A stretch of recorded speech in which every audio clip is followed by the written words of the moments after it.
नमस्कार दोस्तों, Tathagata teaching exam में आप सभी लोगों का हार्दिक स्वागत है। दोस्तों, हमारा यूपी टेट और सी टेट का एग्ज़ाम अब पूर्ण रूप से हो चुका है। अब उसके बाद सुपर टेट और केंद्रीय विद्यालय की वैकेंसी आगे चलकर आएंगी जरूर। आज नहीं तो कल, कल नहीं तो परसों, कभी ना कभी आएंगी। जिन लोगों का क्लियर हो जाता है अच्छी बात, जिन लोगों का नहीं क्लियर हुआ है उनके लिए मैं यही बात कहूँगा, अपनी कमजोरियों को देखें और उस पर कार्य करना आरंभ करें। ठीक है, आइए देखते हैं फिर। अब हम शुरुआत से गणित को पढ़ते हैं। अंकीय क्षमता, पहला चैप्टर हमारा अंकीय क्षमता। यहाँ पे होता है संख्याएं।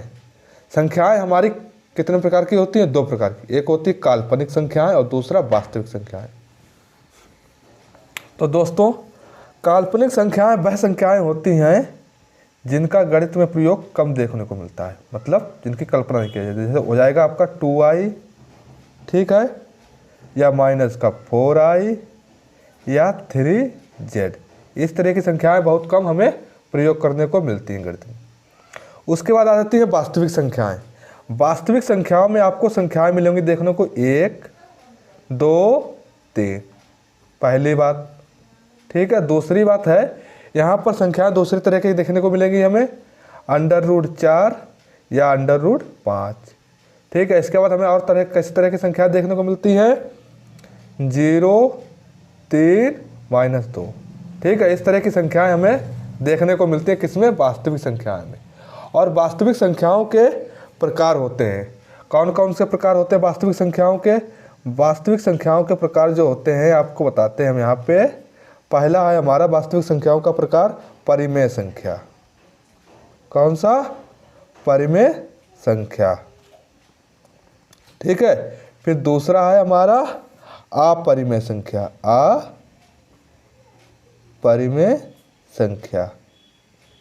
ठीक है, जो परिमेय संख्या है आपकी, उसका जो लिखने का रूप होगा वो होगा आपका P/Q के रूप में।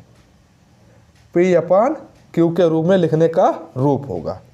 ठीक है, यहाँ पर इन संख्याओं को इस तरह से लिखा जाएगा जैसे 3/4। ठीक है, दूसरा हो जाएगा आपका 7/3, फिर हो जाएगा 4/1। ये आपके किसके उदाहरण हैं? परिमेय संख्या के। ठीक है, और अपरिमेय का उदाहरण कौन कौन से हैं? √3, √2 और 0.3 के ऊपर बार और 0.5 के ऊपर बार। अगला उदाहरण इसका है पाई। पाई क्या है? अपरिमेय संख्या। दोस्तों, कई बार प्रश्न देखने को मिलता है कि पाई क्या है, तो आप लोगों का उदाहरण होना चाहिए अपरिमेय संख्या। अपरिमेय संख्या। इस तथ्य को आप लोग, बहुत ही इंपॉर्टेंट है, इस तथ्य को आप लोग याद कर लीजिए बिल्कुल। पाई क्या है? पाई एक अपरिमेय संख्या है। ठीक है, इसके बाद देखते हैं जो आपका परिमेय संख्या है, इसके भी प्रकार होते हैं, इसके भी टाइप होते हैं। परिमेय संख्या है, इसके भी टाइप होते हैं। फिर हमने कहा आपसे कि परिमेय संख्या के भी टाइप होते हैं। कौन कौन से होते हैं? एक होता पूर्णांक संख्याएं, ठीक है, और दूसरा होता है भिन्न। एक होता पूर्णांक संख्या, दूसरा होता है हमारा भिन्न। पूर्णांक संख्याएं कौन कौन सी होती दोस्तों? पूर्णांक संख्याएं होती जैसे आपका हो गया 4, 3, 2 और 0। ठीक है, और भिन्न होती 1/2 और 5/3 और 8/3। ये हमारी क्या होती हैं? भिन्न। इस तरह की, मतलब परिमेय संख्या के दो टाइप होते हैं, एक होता भिन्न और दूसरा जी। इसके बाद फिर हमारा पूर्णांक में क्या क्या टाइप होता है ये देखिए आप लोग। पूर्णांक में होता है हमारा, पहला होता धनात्मक पूर्णांक, धनात्मक, और दूसरा होता है ऋणात्मक।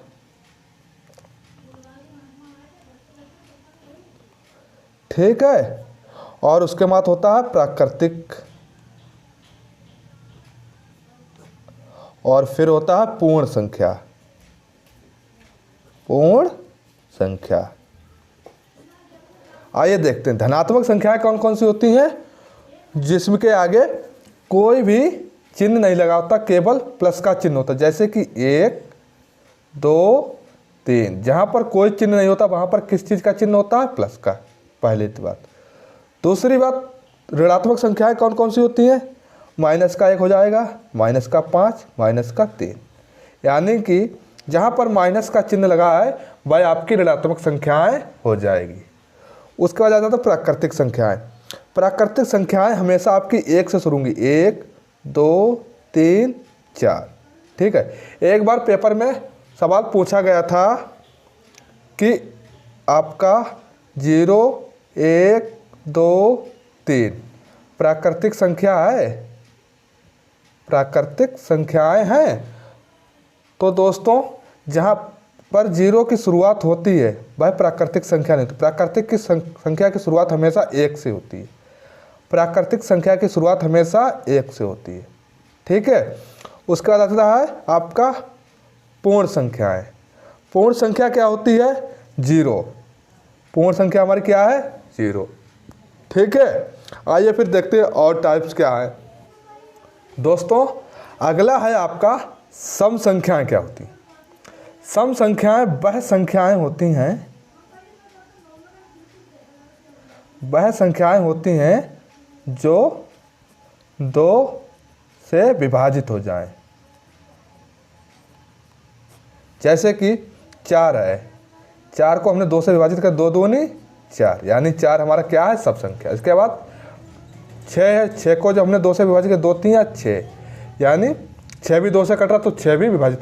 क्या 5 कटेगा आपका 2 से, नहीं कटेगा, तो वो विषम होगा। उसके बाद फिर देखते हैं विषम संख्याओं को।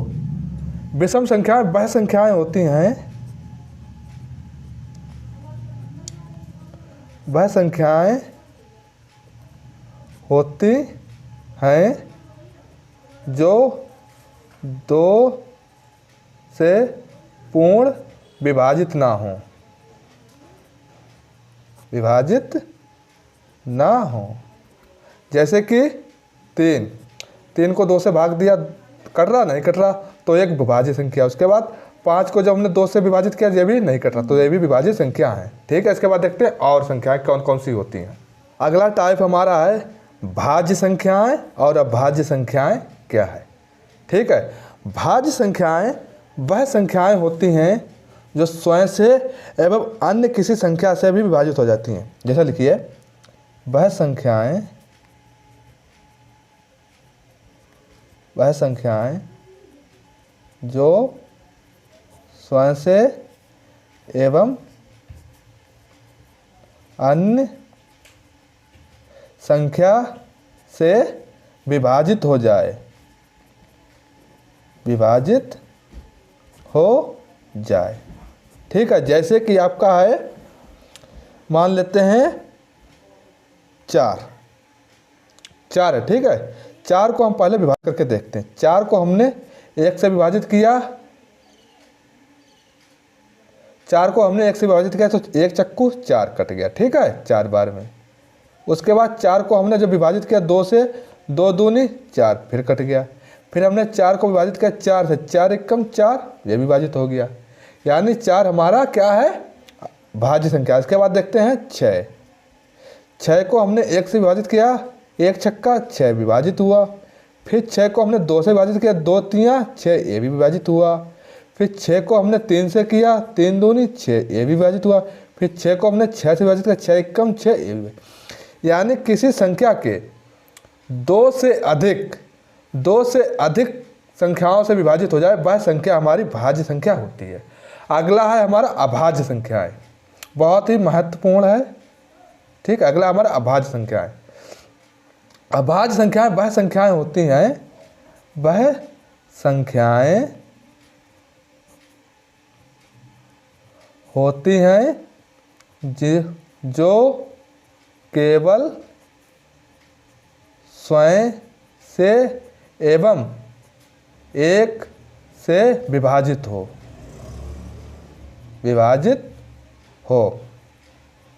जैसे कि 2 है, 2 को हमने 1 से विभाजित किया, 2 1 दूनी 2। इसके बाद 2 को फिर 2 से विभाजित किया, 2 1 कम 2। क्या 2 अन्य किसी से विभाजित होगा? नहीं, यानी इसके केवल 2 फैक्टर, इसके केवल कितने फैक्टर होने चाहिए? 2। ठीक है, और इसके 2 से अधिक, इसके 2 से अधिक। और फिर यहाँ 3 से कर सकते हैं, 3 1 3 3, और 3 का 3 से कर 3 1 3 3 1 कम 3, ये भी करी, यानी केवल 2। अगर आपसे पूछता है अभाज्य संख्याओं की, यानी 1 से लेकर 100 तक, 1 से लेकर 100 तक कितनी अभाज्य संख्याएं होती हैं, कितनी, तो कितनी होती हैं टोटल? आइए देखते हैं। यहाँ पर 1 से 10 तक कितनी संख्याएं होती हैं अभाज्य? 4। 10 से 20 तक 4, 20 से 30 तक 2, 30 से 40 तक 2, और 40 से 50 तक 3, 50 से 60 तक 2, 60 से 70 तक 2, 70 से 80 तक 3, 80 से 90 तक 2, और 90 से 100 तक 1। यानी आइए देखते, एक उदाहरण देख लेते हैं 1 से 10 के बीच। 1 तो है नहीं आपका, यहाँ हो जाएगा 2 3 5 7, ये 4 संख्याएं आपकी कैसी हैं? अभाज्य। अगर आपसे पेपर में सवाल पूछता सबसे छोटी अभाज्य संख्या, सबसे छोटी अभाज्य संख्या, तो कौन सी है हमारी? ये 2। सबसे छोटी अभाज्य संख्या हमारी क्या है? 2। इस तथ्य को भी याद कर लीजिए, कई बार प्रश्न पेपर में बना है आपका। ठीक है, इसके बाद चलते हैं फिर आगे और प्रश्नों को देखते हैं। हमारा आज का पहला प्रश्न है पाई है। पाई है, तो पाई क्या है? अपरिमेय संख्या, जो कि हम आपको बता चुके हैं।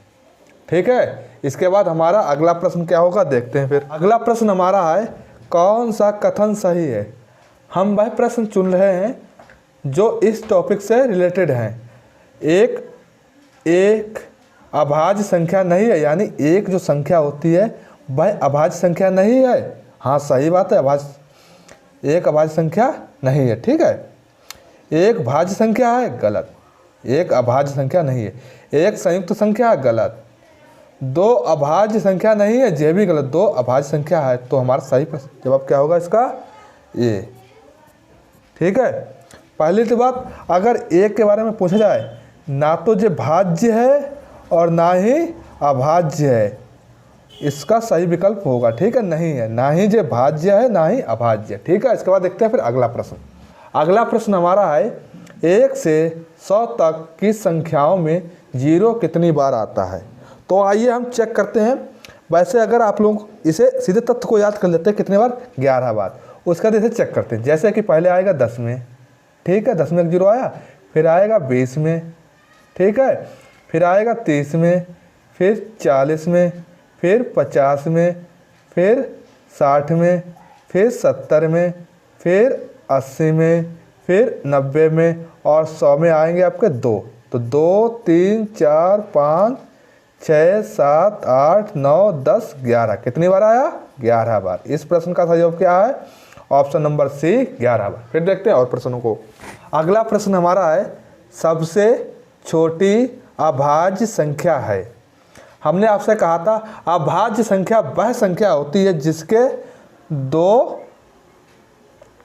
जो कि 2 संख्याओं से विभाजित हो जाए। 0 तो है ना, 0 क्या है हमारी? पूर्ण संख्या। क्या है? पूर्ण संख्या। 1 क्या है? 1 है प्राकृतिक संख्या। ठीक, और 2 हमारी क्या है? अभाज्य संख्या। क्या है? अभाज्य। हमने आपको बताया था। तो इस प्रश्न का सही जवाब क्या है? 2। 2 कैसी संख्या है? अभाज्य संख्या।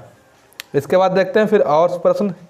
अगला प्रश्न हमारा है 1 से 30 तक की संख्याओं में अभाज्य संख्याएं हैं। तो दोस्तों हमने आपसे कहा था अभाज्य संख्याएं कैसे कहा था? 1 से 10 तक कितनी होती है? 4। ठीक है, 10 से 20 तक कितनी होती है हमारी? वो भी 4। और फिर 20 से 30 तक कितनी होती हैं? यहाँ पर होती हैं 2। कितनी होती हैं? 2। तो 4 और 4 8 और 2 10, कितनी हो गई? 10। यानी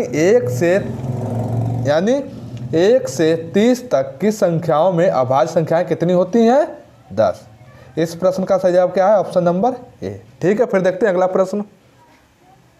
अगला प्रश्न हमारा है 70 से छोटी अभाज्य संख्याएं कितनी हैं? ठीक है, आइए देखते हैं। तो हमने आप लोगों को बताया था एक सूत्र, यानी 1 से 10 तक कितनी होती हैं? 4। ठीक है, फिर 10 से 20 तक कितनी होती हैं? 4। फिर 20 से 30 तक कितनी होती हैं? 2। फिर 30 से 40 तक कितनी होती हैं? 2। फिर 40 से 50 तक कितनी होती हैं? 3। यहाँ पे आ जाते हैं। फिर 50 से 60 के बीच में कितनी होती हैं? 2। और 60 से 70 के बीच में 2, यानी 2 और 2 4 और 4 8 और 4 12 और 4 16 और 3 19। कितनी है? 19। यानी 70 से छोटी अभाज्य संख्याएं कितनी होती हैं? 19। इस प्रश्न का सही जवाब ऑप्शन नंबर सी। ठीक है दोस्तों,